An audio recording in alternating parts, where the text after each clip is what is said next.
Namaste everybody. I am Dr. Gopinath K. Upadhyaya, Ayurveda and Yoga consultant at Purna Holistic Care. Today, I want to share some informations about the benefit of yoga in the disease Parkinson's. Parkinson's disease is a neurodegenerative disease where some degeneration happens in the brain which leads to some physical symptoms. Physical symptoms are mainly two components. First is voluntary system symptoms. Also, second is involuntary system symptoms. In the voluntary system, the three cardinal symptoms we are saying. First is tremors, second is rigidity, and third is bradykinesia or slowness in the movement. Now, the part of all these symptoms, the imbalance is most commonly seen symptoms in most of the Parkinson's patients. In involuntary system, the main system involved is gastrointestinal system, that is particularly lower gastrointestinal part, where the most common symptom we are seeing is the constipation. Part of this, the involuntary system symptoms, anxiety is also most commonly seen the symptom. Most of the time, these are combinedly seen or individually seen symptoms we are seeing. It differs from one patient to another. Now, this connection between the brain to physical part in the path of mind, we are operating through yoga practices. In yoga, it is the most comprehensive part of practices which is benefited most effectively and safely. The best part of yoga is, if it is done correctly, if it is done learned with the proper teacher, most safest way of recovery we are seeing in many patients. In this part, there are major three parts of yoga practices. The physical practices, second is breathing practices, and also to the mind we have lot of different relaxation techniques, meditations, guided imagery meditations, so on and so forth. In this part, how exactly the disease will be addressed, just want to share. Now let us understand how these different practices of yoga exactly reaches the symptoms in the Parkinson's disease. As I told, the physical practices, there are a lot of practices we are giving in the form of loosening exercises, breathing exercises where we do some physical movement matching our breathing with the practice. Also, some asanas, even some of warm-up practices, also Surya Namaskara practices. These are all individually designed practices, and it is not a common practice to every Parkinson's patients. The physical practices majorly addresses the tremors, rigidity, and slowness in the movements also. The best part of yoga practice, most of the yoga practices are ending with isotonic practices where stretching of the muscles will happen. Persistently practicing these isotonic practices helps in relaxing the muscles most efficiently. These isotonic practices, practicing every day, makes a lot of difference, as the rigidity is the more in Parkinson's patients. Rigidity apart, the slowness also part of neuromuscular junction, where stimulation of neuromuscular junction happens with these isometric practices. Also, loosening practices helps in loosening the joints also, the soft tissues also, majorly muscles. Next practices, the asana practices helps in gaining the stability. Imbalance what we are seeing in most commonly in Parkinson's can be effectively managed with some of balancing asanas. Also, many of the postures which straight away addresses the balancing of muscles, right, left, upper body and lower body. Now, slowly moving to the next practices, breathing techniques. You may be wondering how the pranayamas or breathing techniques helps in the Parkinson's disease. Parkinson's, even though it is physically manifested disease, there is lot of components involved in the mind also. Mind, different from brain, the majorly affects the physical part. Mind and body is well known the medicine department, where any the negativity in the mind, any stress in the mind, easily it shows up in the form of physical symptoms. There are two major systems involved with the stress consequence. First is the musculoskeletal system, second one is gastrointestinal system. In fact, the Parkinson's disease manifests in both these systems in the form of the voluntary symptoms in the form of tremors, the bradykinesia and also the rigidity. Involuntary also commonly seen the constipation. Anxiety also most commonly seen symptoms.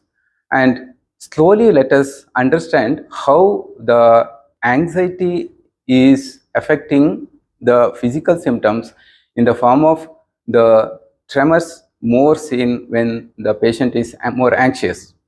Any of the challenges, any of the unseen circumstances, suddenly patients become a little bit apprehensive or anxious. Simultaneously, they are seeing more of the tremors and rigidity also. With this understanding, the breathing techniques or pranayama practices helps to coordinate our mind and body. We call it as bridge between mind and body. And with this, the balance between mind and body we are achieving. Next is the breathing techniques later. Now we are coming to the mind practices. Mind practices is the core practice of yoga. In fact, whatever the practices we are doing, either physically and the breathing also, which reaches the mind itself, where the proper training of the mind will happen.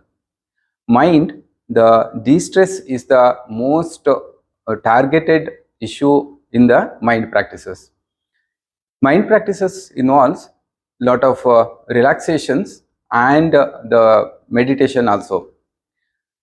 Mind, once it is relaxed and composed, that itself will reflect in all the muscular system, the whole neuromuscular junction also. With this simple understanding of mind-body medicine, we will start some of simple techniques now, and these practices need to be done with close monitor of the yoga teachers.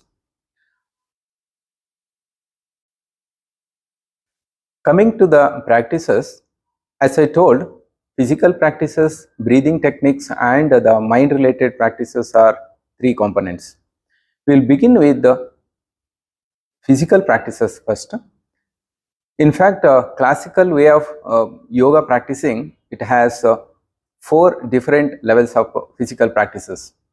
First is sitting practices, second is standing practices also, third is supine practices, we call it as the lying down on your back and practicing, and last practice is the prone practices, lying on the tummy and practicing.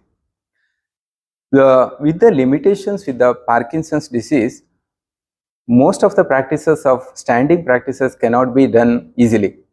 In that part, safety wise, we will begin with straight away some of the sitting practices. In the sitting practices, I will be teaching you one simple the loosening practice. It is called finger loosening. Stretching your both the hands forward palms facing down, just fist your all the fingers and release. Fist, release. Fist, release. Continue it for 10 counts.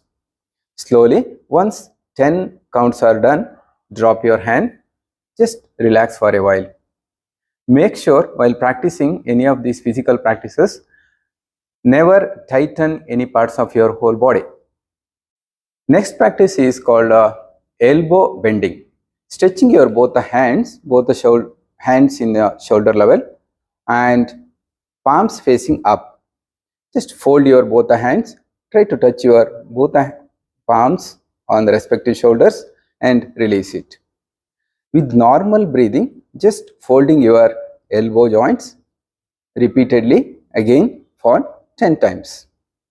After 10 times, again drop your hands, relax for a while, then slowly we move to the next practice, that is shoulder rotation. In the shoulder rotation, there are two parts. One is forward rotation, another one is backward rotation. In the forward rotation, take your both the shoulders back to front. Like this, rotate rhythmically, comfortably, without tightening any parts of the body. Again, 10 counts. Once 10 counts are done, now reversing by taking the shoulders backward. Continuously, again, relaxedly, without tightening any parts of the body. Ensure your neck muscles particularly is totally relaxed. After 10 counts, stop the practice, relax for a while. Slowly we move to the neck practices. Neck practices, first practice is called extension and flexion.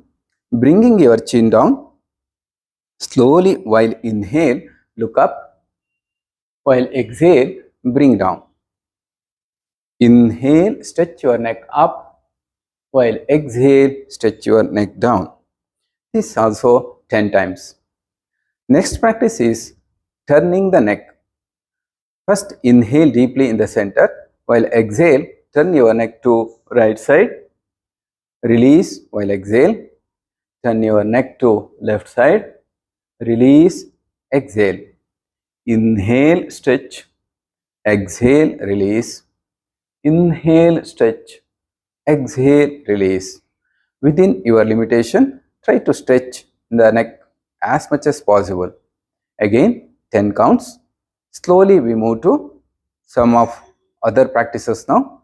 The one more practice, it is called the Urdhva Hastasana stretch.